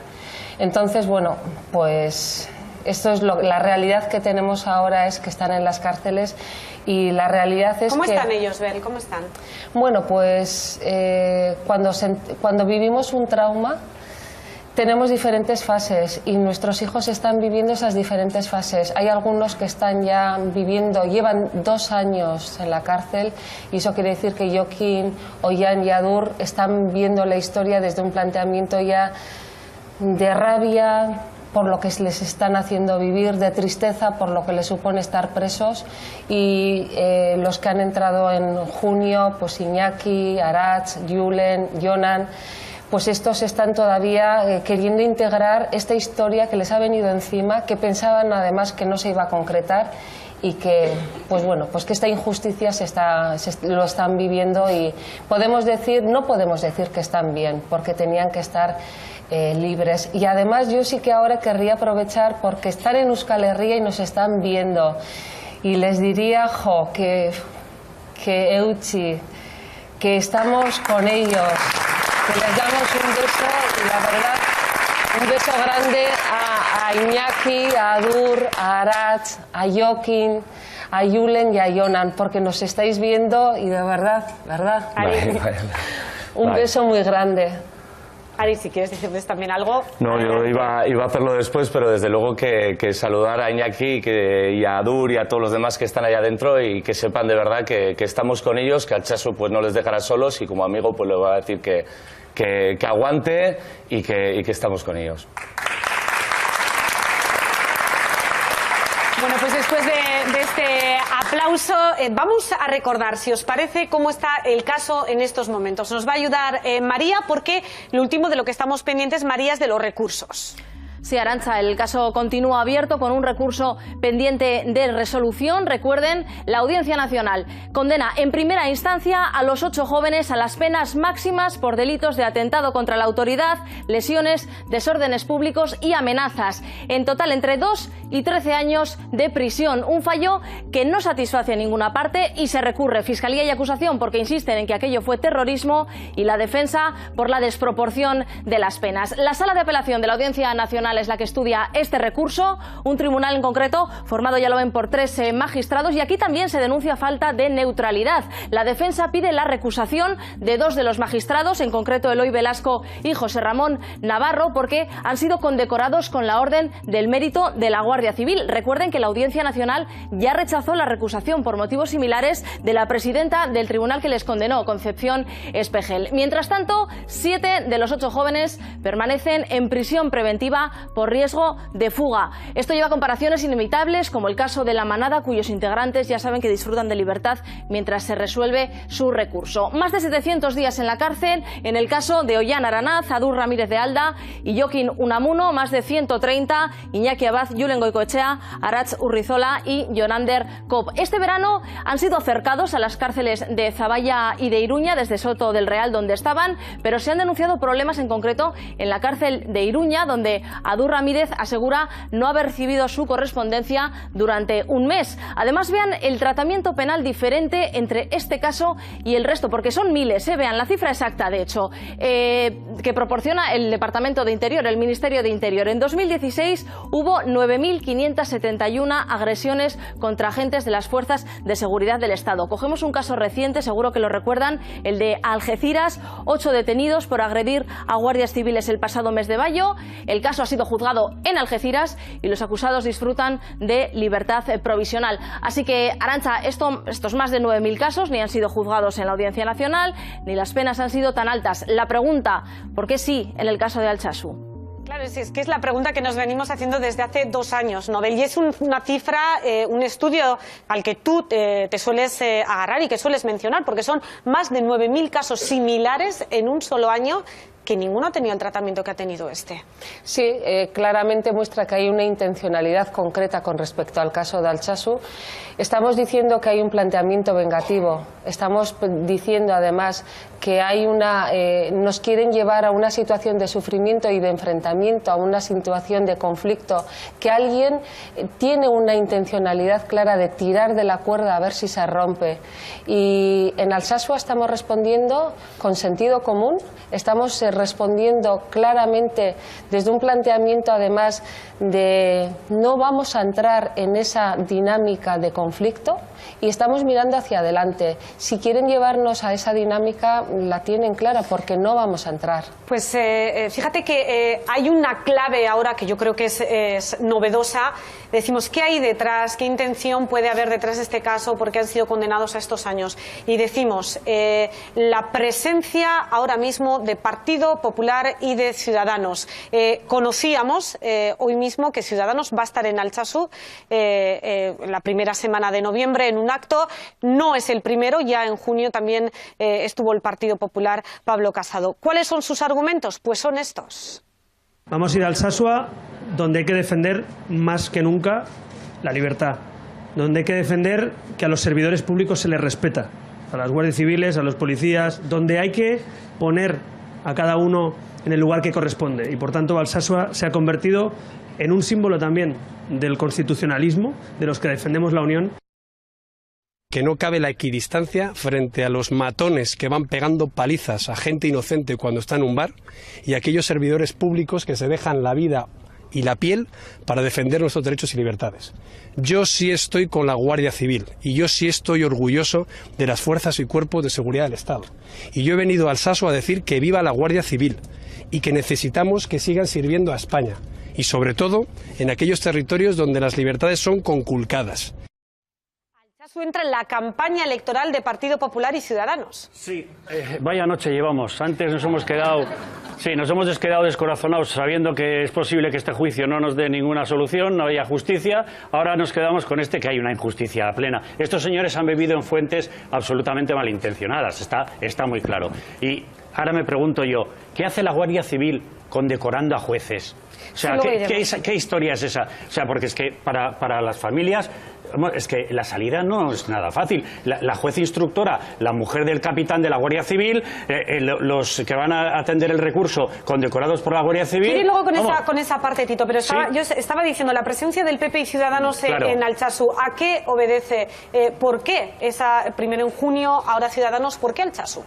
no hay que preguntárselo, es una parte más de España a la que pueden venir a dar su apoyo a la Guardia Civil. Solo faltaba. Que nos lo preguntemos ya es un síntoma de en qué sociedad vivimos. Pero qué casualidad, no es casualidad. Claro que no es casualidad, porque ahí se apaleó a unos guardias civiles, a sus mujeres. Y parece que aquí las víctimas son los que están en la cárcel, los criminales, condenados a penas de entre 2 y 13 años por abuso, por atentado contra la autoridad, por lesiones, por agresiones, por desórdenes públicos, con las circunstancias agravantes de odio y de superioridad. O sea, los criminales parece que son las víctimas, y aquí aplaudiendo a criminales, de verdad, vivimos una sociedad que yo no la entiendo. Aritz, ¿cómo recibís esos actos políticos del Partido Popular en verano y del que ha anunciado ahora Ciudadanos para noviembre? Bueno, está claro, todo el mundo sabe, y no hace falta tampoco alargarse mucho, porque todo el mundo sabe que forma parte de la misma estrategia mediática que nos acompañó pues en los 2 meses y en los 2 meses posteriores a la trifulca, y realmente pues en los últimos 2 años, ¿no? Entonces, pues poco le importa al pueblo de Altsasu, no van a hacer ningún esfuerzo por estar con la gente de Altsasu, harán su circo, y realmente pues se irán de allá. De hecho, también creo que poco le importa la Guardia Civil incluso, y esos propios guardias civiles, porque lo único que buscan pues es el rédito político en forma de voto. ¿Y os preocupa, Abel? ¿Os preocupa el hecho de que Altsasu estos actos electorales, evidentemente, estos actos políticos ponen en la agenda electoral de cara a las municipales y forales de nuevo Altsasu? ¿Eso os preocupa de cara a vuestro caso, a vuestros hijos? A las familias lo que nos preocupa es que estén utilizando como monedas de cambio a nuestros hijos, que estén jugando con el dolor, con el sufrimiento, con la vida de unos chavales, que cuando se les está llamando como criminales, a mí eso me genera un dolor, porque nuestros hijos, nosotros en el juicio claramente ganamos el juicio. Sin embargo, la sentencia fue una sentencia que desoyó claramente lo que en el juicio se había probado, lo que se había mostrado, lo que los propios testigos y el propio relato de la mayoría de las personas que presentes estuvieron viendo. Fue una sentencia claramente política que no tuvo que ver nada con la realidad. Entonces, que le llamen a nuestros hijos criminales, a mí me parece un insulto, y estaría pidiendo además, yo pediría perdón por lo que se está planteando. Claramente toda la sociedad está viendo que se ha construido un relato irreal que está justificando que personas y que partidos y que grupos como los que se han planteado ahora jueguen con realidades, con unos réditos políticos que nada tienen que ver con la sociedad, y lo que es un planteamiento de vivir con tranquilidad y con justicia, que eso es lo que estamos pidiendo desde el principio. Fernando, y enseguida me voy al público, que hay opiniones por ahí también. Yo veo una doble preocupación. En primer lugar, si el PP y Ciudadanos han cogido ahora Altsasu o lo van a coger como símbolo, eso realmente es muy mala señal para estas personas que están injustamente encarceladas, bajo mi punto de vista, porque realmente si van a utilizar eso de símbolo, muchísimo mejor para venderse en el Estado español o en el Reino de España, como ellos dirían, pues tener a esta gente que no debería estar en la cárcel encarcelada. Y por otro lado, a mí me parece muy peligroso y me preocupa un montón que 2 líderes políticos de 2 partidos, Albert Rivera y Casado, PP Ciudadanos, que han nacido en democracia, que cuando les escuchas hablar, joder, es que da la sensación de que hubiesen querido nacer hace 80 años para poder disfrutar de la etapa anterior predemocrática, porque es que nos metíamos con Rajoy o no nos gustaba demasiado, pero es que al lado de Casado es que era una buenísima persona. Es que lo que nos viene ahora a mí me preocupa un montón, porque en vez de evolucionar a la sociedad y que podamos permitirnos pues ejercer determinados derechos, como puede ser el derecho a autodeterminación y otros, tanto en Cataluña, aquí, que por lo menos que se hable del tema con normalidad, pues resulta que con estos dos la tenemos clara. Más Vox. Más Vox, bueno, que también en el eso yo creo que es un partido residual, electoral. Porque Vox no hace ninguna falta estando Rivera y Casado. Bueno, venga, me voy a conocer algunas opiniones también del público. Edurne, adelante. Hola, soy Edurne. Me gustaría decir que, bueno, en principio creo que están haciendo política con unos chavales por una bronca de bar. Me parece increíble que se les llame criminales a unos críos que lo único que han hecho ha sido dar una torta a un guardia civil. Que se vean en el Estado español, porque se está viendo en los periódicos cómo están mintiendo referente a aquel hombre, al sargento que le han llevado una paliza, que estaba ensangrentado, cuando hemos visto todos imágenes y vídeos de que eso es mentira y absolutamente mentira. O sea, vamos a tener que tener cuidado todas las amachos de Euskal Herria con nuestros hijos, para que si le dan una torta a alguien que tenga mucho cuidado, que no sea guardia civil, porque va al talego 35 años. Gracias. ¿Alguna opinión más por Yo lo que quería decir, recordar una cosa que son los tribunales. Los tribunales son la garantía de una democracia y, por lo tanto, creo que debemos, una virtud de la sociedad es respetarlos. En el caso de Alsasua, se ha dictado una sentencia más o menos dura, pero se ha dictado una sentencia. Creo que debemos respetarla. Pero yo quería poner el acento. ¿Dónde están las víctimas? ¿Qué ha sido sobre todo de esas mujeres desde que hubo esa agresión demostrada en los tribunales? Eso yo creo que es muy interesante saber, y el recorrido sobre todo en este caso de las víctimas. Una opinión más por aquí. Carlos. Sí. Bueno, yo quería decir que, en primer lugar, que este juicio se ha visto en un tribunal al que no le correspondía. Este tema se ha juzgado por terrorismo.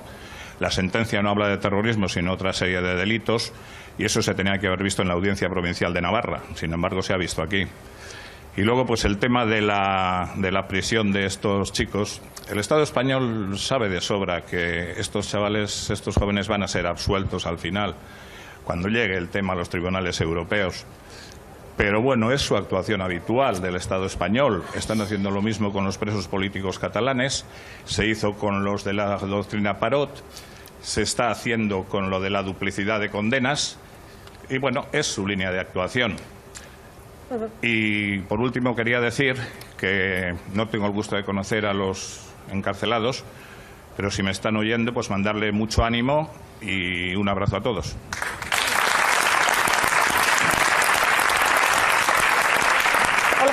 Un poco ya en la parte jurídica, Carlos nos lo ponía casi en bandeja. Ahora mismo estamos pendientes de los recursos. Por cierto, con una recusación nuevamente a dos magistrados condecorados por la Guardia Civil. Se reproduce lo que ya pasó con Concepción Espejel, con la presidenta del propio tribunal, Olga. Y aparte de todo esto, no sé dónde pueden llevar los recursos y si, como decía Carlos, esto puede llegar con una absolución dentro de muchos años y tarde en el Estrasburgo. Pues lamentablemente será así, dentro de muchos años y en las instancias europeas. Entiendo lo que es en el recorrido en el Estado español, no creo. Creo que si nos quedamos ¿No le ves con las viabilidad condenas, a estos recursos? Por parte de la Fiscalía espero que no, y por parte de vuestro recurso espero que sí, pero no creo que por parte de la Sala vaya a haber una vuelta atrás en esa primera sentencia. Os veía preocupados por los temas políticos. Yo realmente por lo que estoy preocupada es por la aplicación nefasta del Código Penal y la ley de enjuiciamiento criminal en este caso, porque creo que la desproporción en la aplicación de estas penas y la aplicación de una prisión preventiva de una manera completamente aleatoria, casi podríamos decir, cuando acabamos de tener una sentencia con unas personas condenadas en torno a los 8 o 9 años, que están en sus casas firmando apuzactas semanalmente. Por lo tanto, estáis preocupados por temas políticos, pero yo creo que judicialmente tenemos un problema y bastante serio. Estoy de acuerdo que cuando llegue el tema a instancias europeas, esa recusación que se va a intentar ahora quizás luego se dilucide y que esto muy probablemente acabará o como lo tenía que haber sido inicialmente, que es una riña tumultuaria como mucho, o si no con una absolución. Pero en el recorrido español no lo creo, Bel.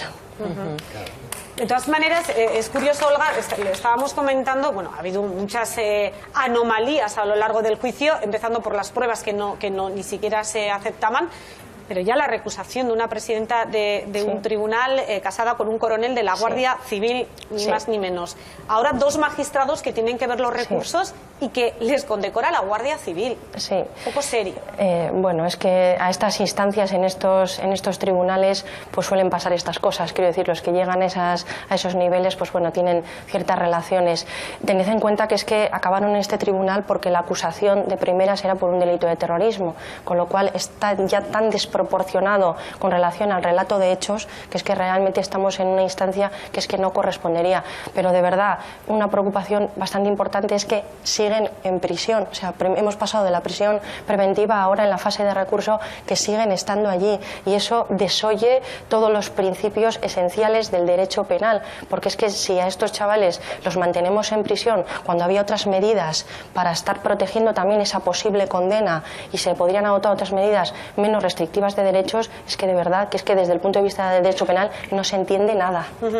Es que Muy brevemente. La audiencia de Navarra ya lo tuvo encima de la mesa y dijo que no era terrorismo. Lo que pasa es que eso no les convencía. Por eso lo mandaron a la Audiencia Nacional. Y luego, aparte de eso, luego quieren los jueces que les entendamos y que les apoyemos. Como han dicho por aquí, que efectivamente son la garantía de la democracia y no sé cuántas cosas más. Pero que me expliquen la diferencia que hay de la manada con este asunto para que los de la manada estén donde les da la gana y estos estén en la cárcel. Volvemos con ese argumento. Hacemos un alto en el camino y volvemos con pregunta además a nuestros 50. Hasta ahora. Vamos a ir al Alsasua, donde hay que defender más que nunca la libertad. ¿Por qué se han ensañado así con Alsasua? Es que no tiene sentido. El teniente solía acostumbrar a venir aquí con su chica y Iñaki le servía cada fin de semana que venían, un fin de semana sí y otro también prácticamente, sí. Que traigan a los chavales ya, que les saquen ya, que no han hecho nada. Alsasua se ha convertido en un símbolo también del constitucionalismo. Y yo he venido a Alsasua a decir que viva la Guardia Civil.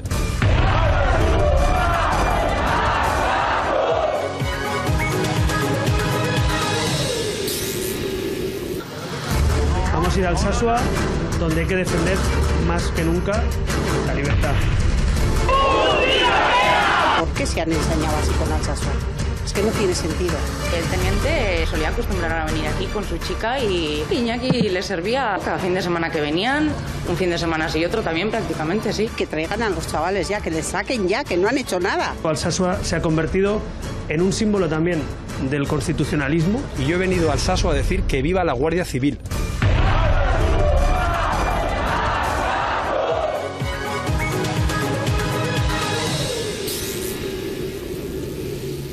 A punto de dar las 12 de la noche, seguimos en directo en 360, tú decides. Atención, pregunta. ¿En el caso de Alsasua se ha utilizado la justicia para un interés político? Los 50 deciden.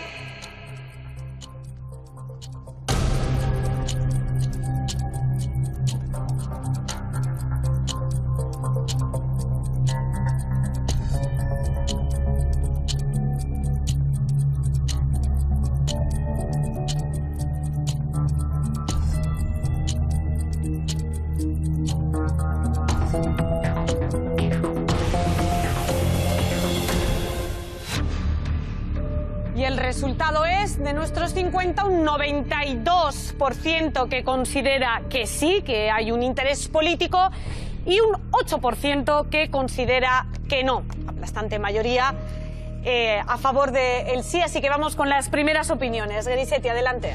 Es claramente un montaje policial, entonces evidentemente tiene intereses políticos criminalizando al País Vasco, como ya lo llevan haciendo años, ¿no? Con el todo es terrorismo, con el todo es ETA. Es el mismo gobierno que mantiene en libertad a la manada mientras persigue a tuiteros y a raperos. Y queremos decir que no van, o sea, quiero decir, vamos, que no van a amedrentarnos, que ya lo han visto, que vamos a seguir en la calle por la libertad de estas personas, ¿no? Y desde aquí también quiero decirles que también les digo Euchi.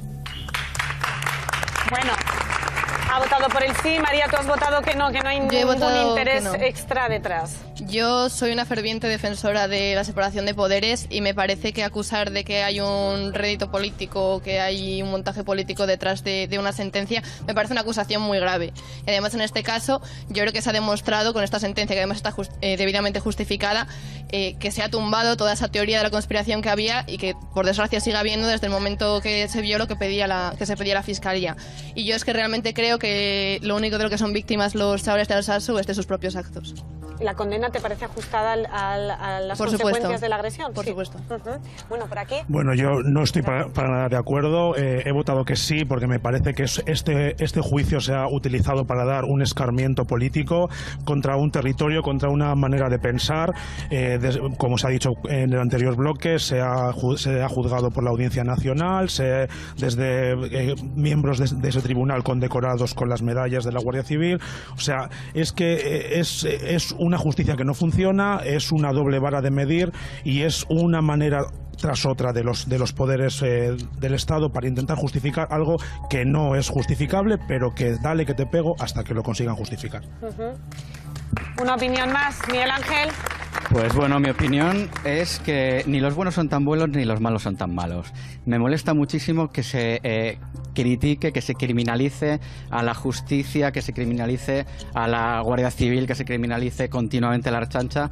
Entonces, bueno, si hay alguien que tenga alguna solución, una máquina robótica que saque sentencias justas completamente, pues que la demuestre. A mí estas Bueno, pero se puede criticar y juzgar también se nosotros, puede criticar, ¿no? sí, pero bueno, a veces parece que criticamos como si fuéramos propios jueces. Y entonces lo que yo digo es estas intrigas palaciegas que he oído aquí hace un momento de que sí contra nuestros hijos, que sí no sé qué.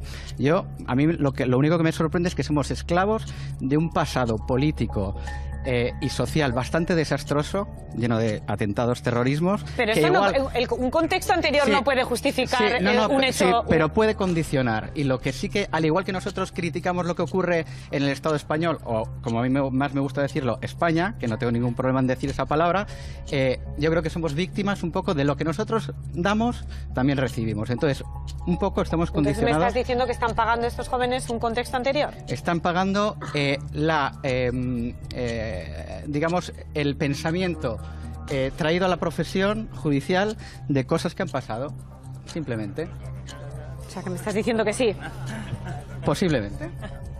Bueno, pues me parece mucho más grave todavía. No. Lo que es grave es que nosotros podamos emitir hacia afuera prejuicios, como se emitieron el día de hace 2 semanas con el tema del Día de la Hispanidad, y que no asumamos que a nosotros también puede haber una subjetividad en las personas que juzgan, porque no somos máquinas, y que seamos pues esclavos de esto. Pero se condena por hechos, no por herencias, Miguel Ángel. Sí, pero bueno, pero todo influye. Bueno, venga, vamos a recordar 2 años de aquellos hechos. Recordamos lo que ocurrió y lo que ha venido después.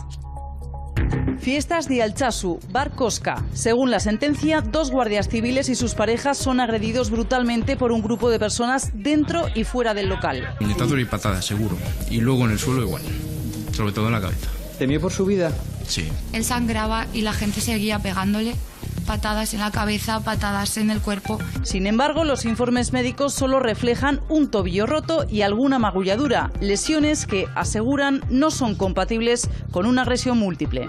Un único agresor perfectamente coherentes, coherentes con múltiples agresores. Desde nuestro punto de vista, la experiencia clínica y la literatura revisada, cabríamos esperar más lesiones de tipo contusivo.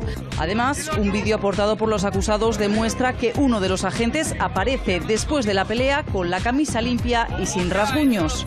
Yo le vi de frente y me llamó la atención que tenía una camisa blanca y estaba limpia. Estaba con una camisa blanca y estaba llena de suelo de zapato. De poco sirvió, al igual que las imágenes que demostraban que otro de los acusados no vestía camiseta roja, tal y como aseguraban las víctimas. Sí, me acuerdo que iba con unos vaqueros y una camiseta así negra ceñida. Adur fue condenado a 12 años de prisión. Los acusados recibieron las penas máximas al considerar que existió agravante de superioridad y odio, aunque finalmente se descartó el delito de terrorismo. Las familias y amigos siguen defendiendo su inocencia. Las tenemos ahora en Euskal Herria, pero nosotros lo que estamos reivindicando, además, desde que empezó esta historia, que es justicia, y justicia es que estén en la calle. A la espera del recurso de apelación, la defensa ha pedido la recusación de los magistrados que analizarán la causa por tener otorgadas condecoraciones del mérito de la Guardia Civil. 2 años después, Alsasua sigue siendo un caso abierto.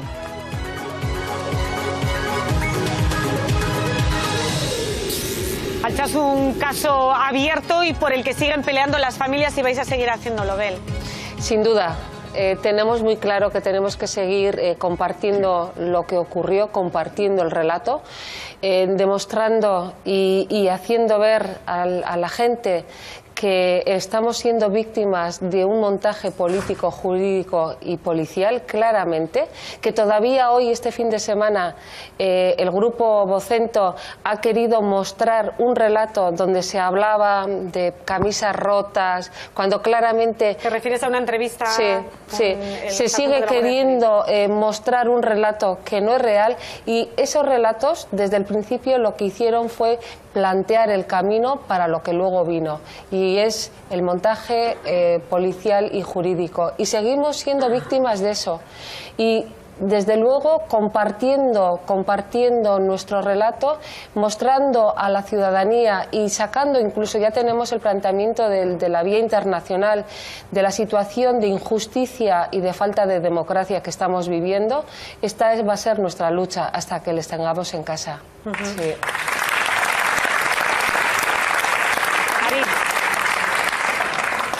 Bye.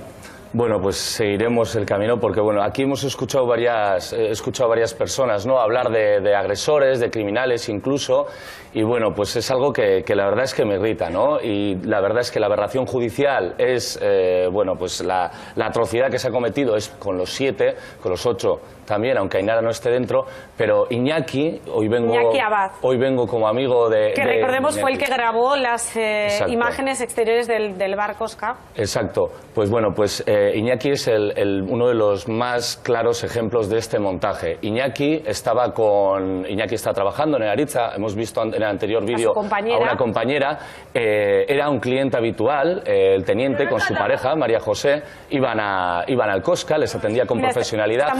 Estamos viendo ahora mismo las imágenes que precisamente grabó él y en el que se desmonta la versión de una pelea violenta y donde no se ve a uno de los mandos de la Guardia Civil con la camisa rota, sino con una camisa blanca. Exacto, es parte de ese montaje, ¿no? Entonces Iñaki esa misma noche salió de su bar de trabajar, no aceptaron en el juicio pues el comprobante de caja que ponía la hora a la que había salido, fue directamente al Lecea, a otro bar, a estar con mi cuadrilla, eso lo sé porque es mi cuadrilla, sé que es verdad y punto, y da exactamente igual quién me venga, un juez, un magistrado político, quien sea, a decir que miento porque sé que digo la verdad. Después cuando se iba para casa, se juntó con los antidisturbios de la Policía Foral y la Guardia Civil, agentes de la Guardia Civil que estaban allá después de que ocurría la trifulca, y se acercó y grabó este mismo vídeo que estamos viendo ahora. En este vídeo se observa cómo, lejos de ser agresor, mi amigo es agredido por un guardia civil. Es decir, el sargento se acerca y le propina un manotazo y le tira el móvil al suelo. A lo que la Policía Foral responde: no queremos que grabéis una puta mierda. Después de eso, mi amigo Iñaki fue detenido al mes, pasó 1 mes y medio en la cárcel de Soto, alejado a 500 kilómetros, después tuvo que dejar su trabajo cuando salió a la calle, estuvo 1 año sin trabajar, por la presión que tenía, por no poder hacer vida y con el yugo que suponían 50 años de cárcel esperando, ¿no?, esa amenaza, y después de todo eso, cuando volvió a trabajar a los 3 días, le volvieron a detener, supuestamente porque existía un riesgo de fuga que se desmonta cuando vemos estas imágenes, unas imágenes de las que nos sentimos orgullosos toda el Chaso y sobre todo nosotros como amigos de Iñaki, porque no se puede tener más dignidad para entregarse como se entregó Iñaki, sabiéndose inocente, y que sepa todo el mundo que Iñaki es inocente y está en la cárcel cumpliendo una pena que no le corresponde. Por lo tanto, al Chaso Coacasque ahora y siempre. Aupa Iñaki y aupa los demás. Es que no olvidemos que son 2 años, pero 2 años también en los que se ha truncado la vida de 7 jóvenes, porque los que están en la cárcel, Ainara está fuera, pero son vidas truncadas. Siempre planteamos que de toda experiencia hay que sacar algo positivo, y en algún momento tendremos que hacer ese ejercicio para ver qué hemos sacado de positivo. Desde luego que las familias y los que estamos llevando la lucha, sobre todo las personas y la solidaridad que hemos encontrado, eso es lo más positivo que nos hemos encontrado en el camino, pero desde luego que es un sufrimiento que las personas que han generado esta historia, quienes han llevado a nuestros hijos a que estén perdiendo la vida, que estén presos, que estén viviendo una situación extrema, ¿cómo pueden dormir tranquilos? Y eso nos preguntamos mucha gente, cómo por una situación, por un planteamiento político, por una situación de venganza, por un mirar y un construir una realidad que nada tiene que ver con la que estamos viviendo en Alsasua, cómo nos han llevado a esta situación tan extrema y tan dolorosa. Pero desde luego que no vamos a caer ni en la venganza, no vamos a caer tampoco en estas situaciones extremas que nos están llevando para que podamos de alguna surja la chispa del... No vamos a caer ahí, y desde luego que tenemos una mirada constructiva hacia el futuro. No vamos a caer en eso. Venga, últimas intervenciones. Todo tiene un fondo político. Yo no estoy de acuerdo con las personas que han dicho anteriormente que efectivamente hay una separación de poderes que podemos... Pero todo tiene un fondo político. Se ha demostrado hoy mismo con el tema de las hipotecas, que ya hablaremos un día. El Tribunal Supremo ayer dice una cosa, hoy le dicen los del IBEX, te vas a enterar, y hoy dicen la contraria. Hombre, eso está clarísimo, además, siendo el Tribunal Supremo, como sabemos, elegido por los propios políticos. Por muy jurado y por muy jueces que sean. Pero bueno, ya te he dado un pie para otro día. De todas maneras, yo lo que voy a hacer es pedir una cosa más. Os he pedido tantas que ya esta os tengo que pedir. A la provocación que va a venir el próximo día en que se presenta la gente de Ciudadanos, por favor, pedir al pueblo que no entren, que no tengan justificación luego que hacer de decir, fíjate, ves cómo teníamos razón, que esta gente es como decimos nosotros y no como dicen ellos. Es inteligente. Pues es inteligente y espero que hagáis todo lo posible para que lo siga haciendo. Para que lo siga haciendo. Bueno, es que la verdad es que todo lo que cuentan es que es tan abrumador que es difícil aportar nada más. Pero yo, que aquí está Olga, me gustaría hacerle una pregunta. ¿Cómo se puede acusar a alguien de un delito de terrorismo si para que haya terrorismo entiendo que tiene que haber una organización terrorista? ¿Y qué organización terrorista hay? O sea, ¿cómo se justifica eso? Porque no me entra en la cabeza. Tenemos un código penal que además fue reformado expresamente para introducir ese artículo en el que, aunque no haya banda terrorista, redacta o define lo que sería un acto terrorista. Por lo tanto, la respuesta a tu pregunta es que, aunque no exista una organización armada actuando, el Código Penal, que muy probablemente fue modificado para esos fines, lo prevé.